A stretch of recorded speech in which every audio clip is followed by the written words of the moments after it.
welcome to the Man Myth Podcast, episode 25.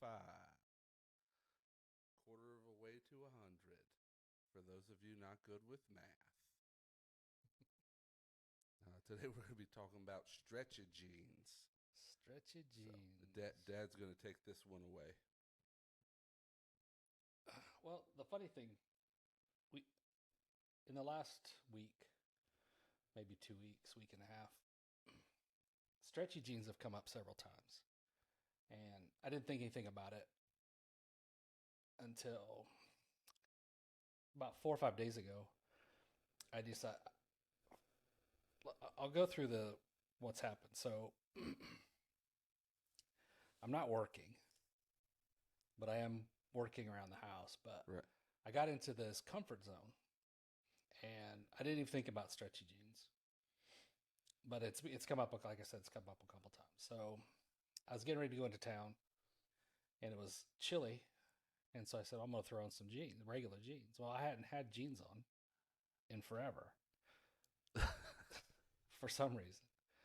And then I thought, I put them on, and I was like, well, what happened? Like, I've gained 10 pounds and since I quit working. Yeah.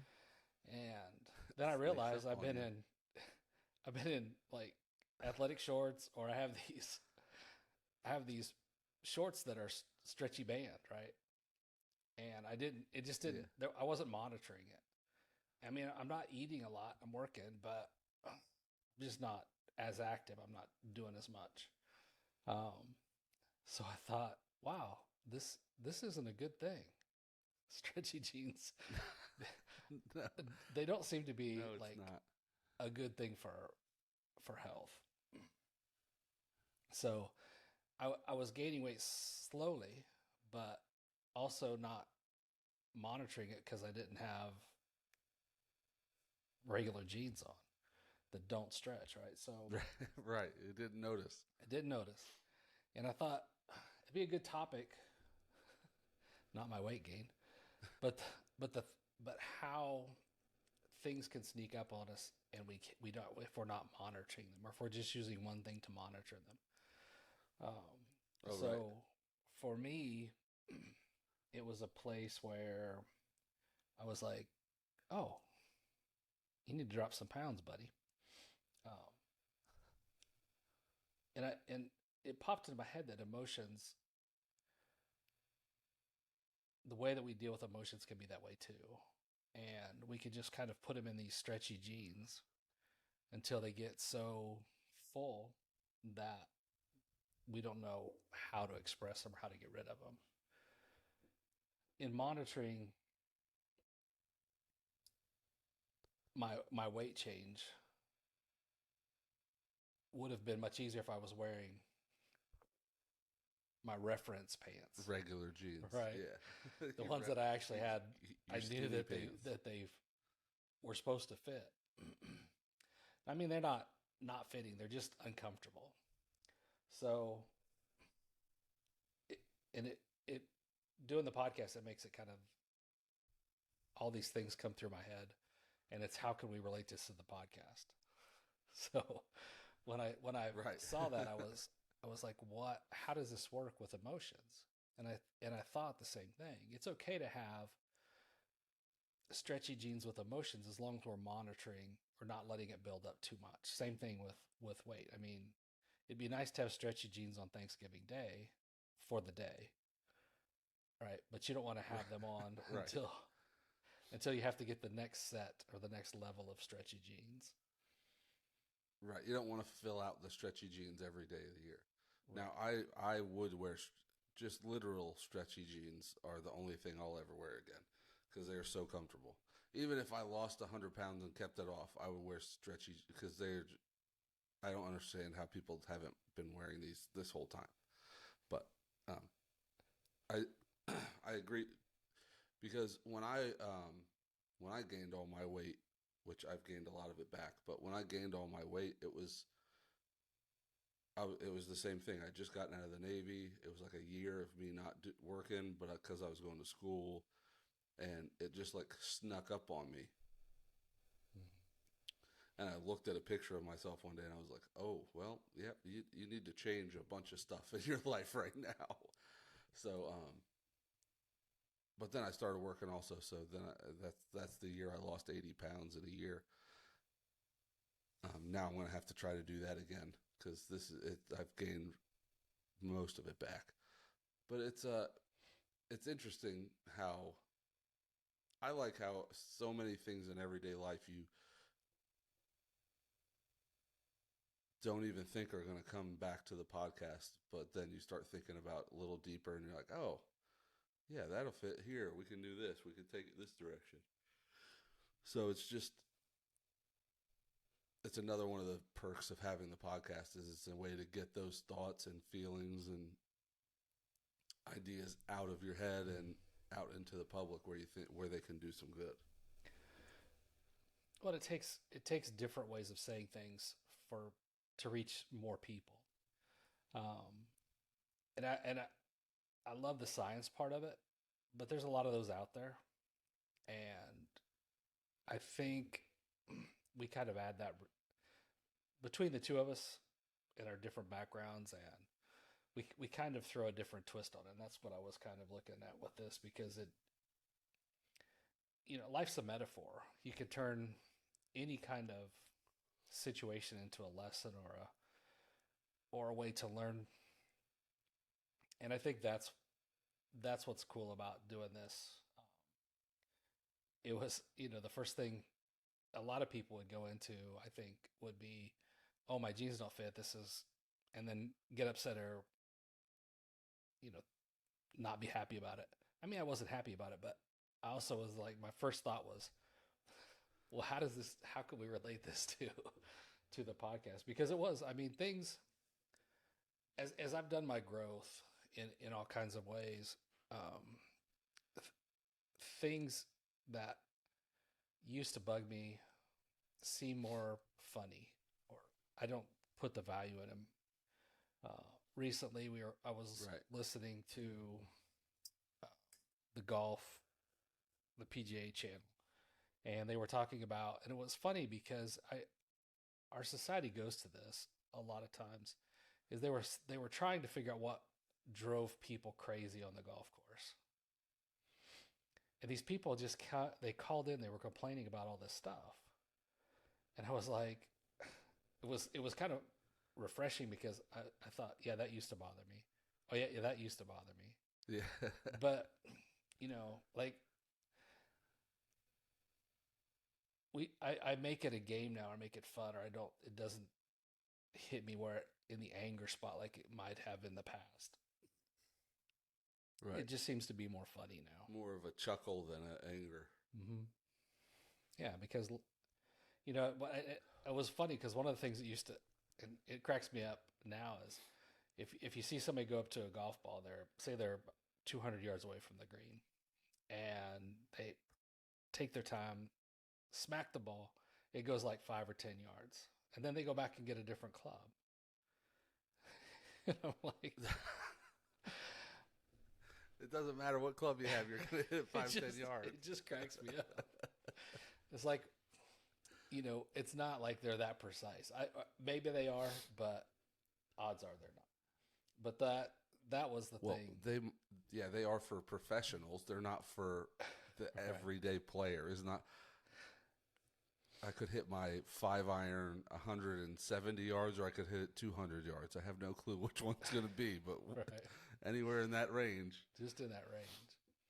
But I remember sitting when I first started playing, and I'd be like, oh God, he's going to go, they're going to go get another, blah, blah, blah. And now it's just like, I bet, let's see if they're going to go. Let's see if they're going to go to the card. Yeah. So let's see how far they hit this club. Right. It takes some of the trauma out of it. The same thing with the Stretchy Jeans, and it was like a wake up call versus, and I need to deal with this. Not, oh my God, I didn't go into the past like, oh, you've done this so many times before. I mean, our genetics are big. you know, we're kind of barrel chested, you know, but Yeah, we're it not doesn't little have to guys. be, it doesn't have to be uncomfortable. And I think that that's where we get into the point where something in us has, and this is going to sound kind of odd, but something in us has to die before we can move to the next thing. And when we when we do the shamanic work, we talk about ego deaths and things like that. And you also talk, you hear people say all the time, I was at my bottom, and then I this changed. And what I find with working with people is a lot of times it is something in their psyche, their emotions, their ego that has to, in essence, die so that they can be reborn with something else, a different attitude, a different mindset. Right. Well, and that's, I mean, not even talking about weight gain or, but emotionally, when I stopped drinking, it was, it was kind of that point. Like I had hit bottom before and just was like, whatever, I'm going to keep, like, it just kept going. But um, when I started, when I decided to stop drinking, which I'll still have one every once in a while, but when I decided to not really drink anymore, it was so many things I noticed every time I drank. Mm-hmm. I woke up, I was lethargic. I felt like crap the next day. I had a headache. Um, all the typical things you get with like a hangover, even if I hadn't drank that much, even if I had just had a few beers, it was still just that point where I was like, it was like, okay, this needs to stop. You can, I'm the type of person, I'm going to have fun either way. I didn't drink to have fun. Like I didn't drink to be a different person or anything like that because I'm the same guy. But it was just, I don't know if something died or, but it was just like a switch because Mm-hmm. ever since that day, I haven't even really wanted anything to drink. Every once in a while, if we're around people, but I mean, I have beers in the fridge that I still haven't drank in 2 years. But the death is definitely a, it's a, excuse me, it's definitely a good metaphor because that's true. Because the person that you are, say that emotion that you feel, you can't move forward and still have that tucked in the back, like still living in the back of your head. Mm-hmm. Because as long as you have that stuck in the back of your head, it's always going to keep coming to it. It'll get to the front eventually, no matter what. So it's got to die. You have to. I mean, whatever you have to shed that. You have to get rid of it. You have to kill it. Mm-hmm. Whatever. It has to go away before you can really make that change. And it's not. I mean, weight gain is a perfect thing because I think everybody, even if they haven't been depressed or it's dealt with anxiety or suicide or anything like that, everybody's gained weight at some point. Mm-hmm. You know what I mean? Everybody's looked in the mirror and gone, "Oh wait, what that got out of hand quick." Like, and it doesn't take time. You know what I mean? But so I think the weight is such a good metaphor for that because it encompasses so much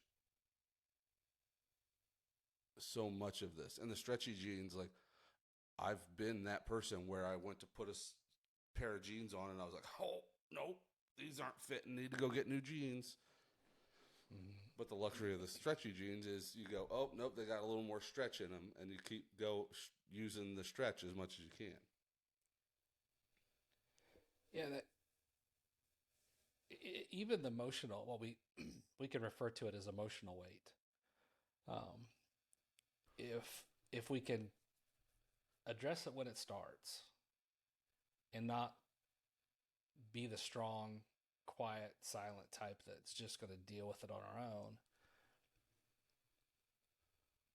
and not deal with it actually, but just hold on to it. So if we could have a plan, we talked about the tools we've given people tools, the breathing. EFT is a good one. That's one we haven't really talked about, the emotional freedom technique where you tap. Um, there's supplements. There's all kinds of things that we can do to work on that. And and the stretchy jean analogy, what I was talking about with emotional weight was, the funny thing was it would be good to have it with the emotions so we could actually expand a little bit and say, okay, but Right. not too much, right? And we don't want it to be compressed like regular jeans. If we want, we need to have that expansion just a little bit, and then we can deal with it on that way. So it'd be like wearing stretchy jeans, but putting on the other jeans first to make sure that it's not out of hand. You're going for comfort, right? But you can still get into the old ones. And too many times when we work with our emotions, I think it's we'll say we'll just deal with it on our own, but really what that means is we're just going to bury it a little deeper.